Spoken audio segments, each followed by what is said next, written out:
Assalamualaikum warahmatullahi wabarakatuh. Jumpa lagi dengan saya Mr. Ziko. Pada kesempatan kali ini kita akan mendiskusikan tentang panduan penulisan skripsi. Topik kita adalah multiple linear regression dan path analysis secara umum saja ya dulu ya. Oke. Untuk detailnya kita akan bertemu kembali pada video berikutnya pada part 2 and part 3 tentang multiple linear regression dan path analysis. Untuk itu jangan lupa like and subscribe the channel.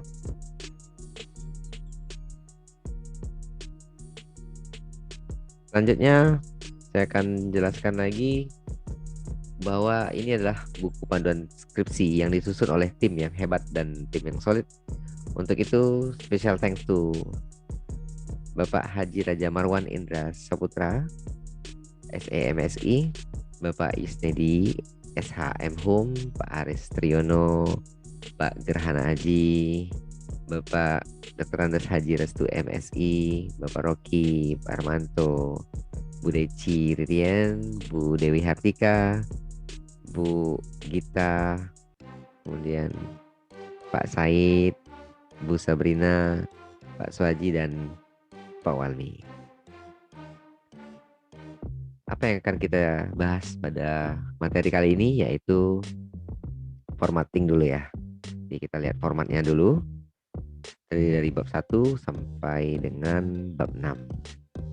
Nah, kita akan lihat satu persatu. Pada latar belakang ini kita melihat adanya penelitian yang hendaknya berisi tentang alasan perlunya dilakukan penelitian. Nah, secara garis besar pada latar belakang harus diuraikan hal-hal sebagai berikut. Uraian tentang gejala atau fenomena yang didukung oleh data yang berasal dari sumber yang objektif dan dapat dipercaya. Nah, uraian tentang isu apa yang diangkat terkait dengan gejala yang ada. Dalam hal ini diungkapkan secara garis besar perspektif, teori, dan kajian pustaka yang relevan dengan isu yang dipilih. Selanjutnya yang ketiga itu uraian motivasi peneliti yang mencerminkan apa yang ingin dicapai, apa perbedaan atau keunggulannya dengan penelitian sebelumnya. Nah, kemudian ada lagi pernyataan topik atau judul pada bagian akhir latar belakang penelitian. Untuk memperkuat alasan perlunya dilakukan penelitian harus didukung dengan data yang memadai. Dalam bagian akhir ditulis dengan penegasan topik yang akan diteliti. Sekarang pertanyaan penelitian. Pertanyaan penelitian yang jelas dan spesifik sangat penting karena akan mempengaruhi luas dan kedalaman isu yang dibahas. Pertanyaan penelitian yang dibuat perlu memperhatikan hal-hal sebagai berikut. Pertama, dinyatakan dengan jelas, tegas, singkat, dan relevan dengan isu serta motivasi penelitian. Pertanyaan penelitian dapat dikemukakan secara eksplisit dalam bentuk kalimat tanya atau secara implisit dalam bentuk narasi yang mengandung pertanyaan yang dilandasi oleh pemikiran teoritik. Nah, jika terdapat beberapa masalah yang akan dikaji, maka sebaiknya diberi penomoran sehingga nantinya akan mempermudah dalam analisis data dan pembahasan. Berikut adalah contoh yang bisa kita lihat untuk regresi linear berganda. Dapat kita gunakan kata bagaimana pengaruh variabel X1 terhadap variabel Y dan seterusnya. Kemudian untuk path analysis dapat kita gunakan kata apakah di awal ya, seperti apakah X1 berkorelasi dengan Y, apakah X1 dan X2 berpengaruh terhadap X3 dan seterusnya. Oke, lanjut. Di sini juga ada tujuan dan manfaat penelitian. Tujuan penelitian itu adalah apa yang ingin dicapai dalam penelitian tersebut. Nah, tujuan penelitiannya harus konsisten, sesuai dengan latar belakang dan pertanyaan penelitian. Tujuan penelitian dapat berupa perbandingan metode, pengujian teori, dan pengevaluasian, serta program atau sistem atau metode ataupun yang lainnya. Untuk menyatakan tujuan penelitian, maka perlu merujuk kembali kepada pertanyaan penelitian. Kemudian tujuan penelitian harus dikemukakan secara tegas sesuai dengan metode penelitian dan rencana analisis yang akan dilakukan. Apakah untuk menjelaskan fenomena eksplanatif, mengemukakan hal-hal yang belum diketahui eksploratif, menggambarkan fenomena deskriptif, atau juga mungkin pengujian hipotesis. Untuk manfaat penelitian bisa kita lihat secara dua, dari teoritik dan praktis ya.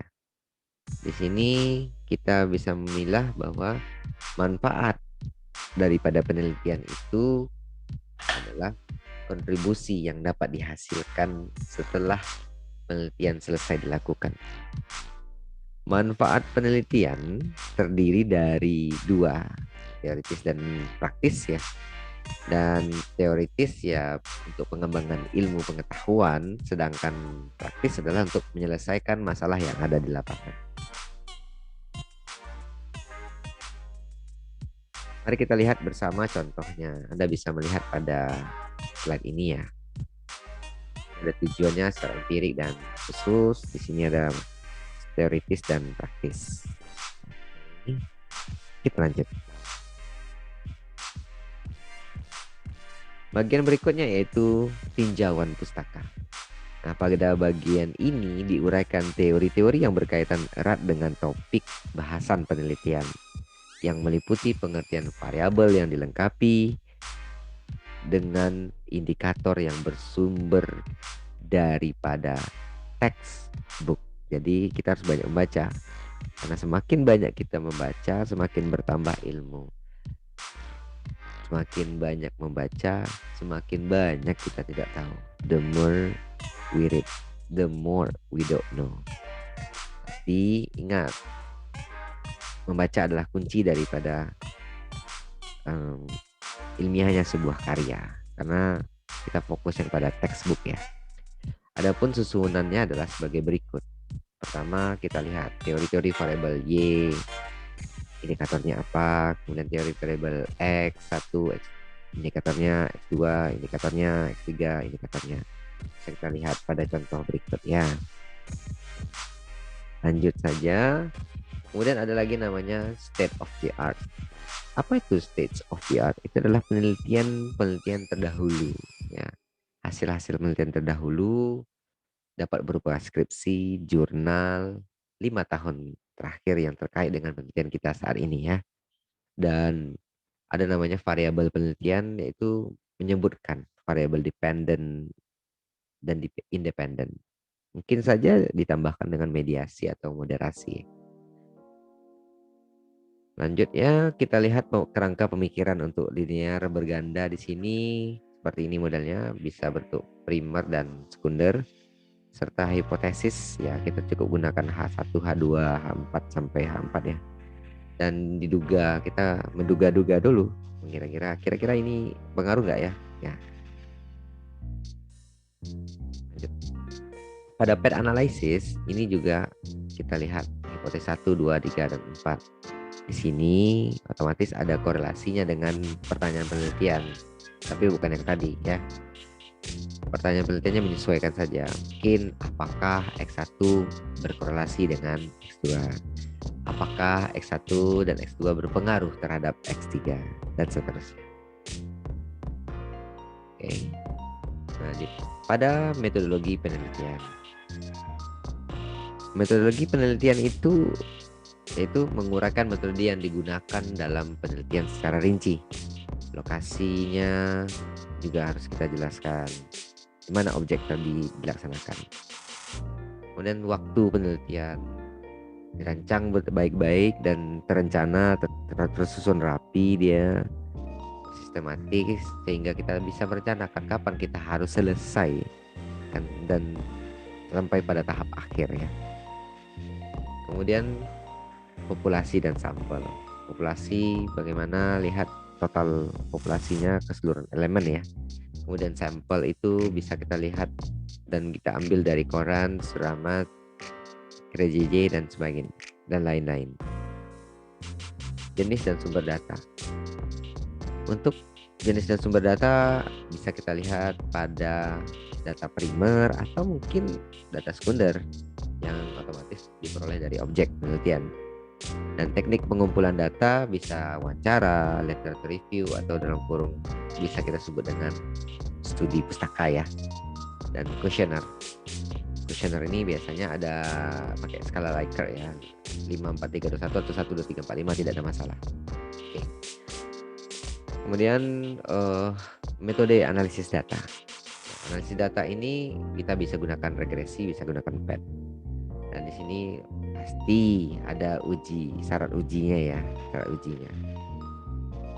Dan ini yang mungkin beberapa penjelasan tentang definisi operasional ya. Definisi operasional ini suatu atribut atau sifat atau nilai dari objek atau kegiatan yang memiliki variasi tertentu yang telah ditetapkan peneliti untuk dipelajari dan kemudian ditarik kesimpulannya. Dengan kata lain, pengertian diperoleh dari teori dan disesuaikan dengan kondisi di lapangan. Teori yang mana? Pada bab 2. Oke. Mari kita lihat contoh. Definisi operasional daripada variabel SOP, misalnya Y-nya itu SOP ya. Standar operating procedure adalah pedoman pekerjaan. Nah, misalnya kita dapat di telak pustaka pedoman pekerjaan yang diterapkan oleh BPMD untuk menghindari tingkat error dalam memberikan layanan. Nah, ini yang tadi disebut sebagai simpulan daripada teori yang kemudian dikembangkan dengan bahasa sendiri. Begitu juga dengan variabel X1, X2 dan seterusnya. Kemudian ada lagi kisi-kisi, instrumen penelitian. Lihat variabelnya, kemudian lihat indikatornya, cocokkan, dan ambil pernyataannya disesuaikan dengan indikator dan juga kondisi di lapangan. Kondisinya bisa kita lihat, mungkin satu indikator tuh bisa menjadi 1-2 pertanyaan atau mungkin satu saja ya. Namun perlu diingat variabel Y, X1 dan X2 itu item pernyataannya sama semua, misalnya 5 di Y, 5 di X1, 5 di X2. Dia bisanya 5, bisa 7, 5, 7. Kalau 5, 5 semua, 7, 7 semua, 10, 10 semua, 15, 15 semua, 20, 20 semua. 25 juga boleh. Dan skalanya adalah ordinal. Di sini kita melihat lagi gambaran umum ya. Objek penelitian itu berisi informasi seputar objek yang diteliti, sejarah, visi, misi, struktur, dan lain sebagainya. Dan hasil pembahasan juga ada, hasil penelitiannya bagaimana, identity daripada respondennya, kemudian uji validitas, reliabilitas pasti ya. Kalau tidak valid bagaimana pula kita bisa tampilkan. Nah, ini contoh daripada uji validitas dan reliabilitas. Oke. Kita tidak belajar baca ini belum ya, nanti kita lanjut di part berikutnya. Kemudian ada TCR. Nah, di deskripsi data ini kita lihat data hasil daripada pernyataan yang kita sampaikan atau kita edarkan, distribusikan kepada responden. Dan ini hasilnya. Kita bisa melihat di sini ada per indikator ya, per variabel Y, indikator A, B, C, D dan seterusnya. Nah, di sini ada nilai tertinggi, ada nilai terendah. Kita lihat pada contoh berikut. Nilai tertinggi ada pada nilai terendah ada pada item nomor 4 dan nomor 5, dan juga pada item 14, 15. Anda bisa ngambil 3 tertinggi, 3 terendah, bisa mengambil 4 tertinggi, 4 terendah, tidak ada masalah karena kita mencari solusi untuk penelitian kita. Namun ini semua nanti akan bisa dibuktikan lewat uji statistik ya, dengan SPSS ya. Di sini juga ada namanya uji ya, syarat uji analisis ya, asumsi klasik, misalnya normalitas dan seterusnya ya. Nah, ini semua akan kita bahas pada part lainnya daripada video ini. Oke, selanjutnya akan kita masuk pada pengujian hipotesis ya. Nanti hasil regresinya akan ketemulah tabel seperti ini, tabel model summary, ANOVA, coefficient, dan lain-lain. Oke. Di sini kalau untuk regresi kita ambil data yang unstandarized. Nah, kira-kira di sini mana yang paling besar pengaruhnya, yaitu pada SDM 0,631. Kemudian untuk signifikannya semua signifikan, berarti berpengaruh dan signifikan.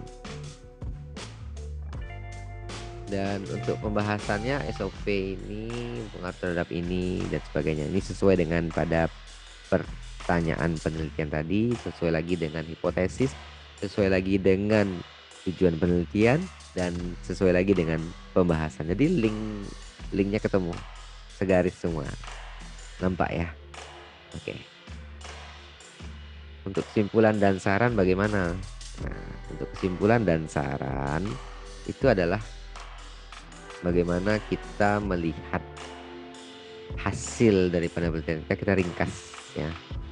Ringkas bagian ini berisikan tentang kesimpulan dari hasil analisis penelitian yang telah diuji dan tidak dibenarkan menggunakan notasi angka di dalamnya. Saran bagaimana? Bagian ini perlu disampaikan ya, saran ya, secara objektif dan juga mencakup arah penelitian berikutnya. Oke, tiada gading yang tak retak. Jadi mungkin dalam buku panduan ini belum sempurna dan mungkin masih banyak diperlukan perbaikan-perbaikan. Tentunya kritik dan saran daripada rekan-rekan semua bisa membangun untuk kesempurnaan daripada karya ini. Untuk tim penyusun yang hebat, saya ucapkan terima kasih, dan untuk Anda semua terima kasih telah menonton. Jangan lupa like and subscribe. Semoga bermanfaat. Wabillahi taufik wal hidayah. Assalamualaikum warahmatullahi wabarakatuh.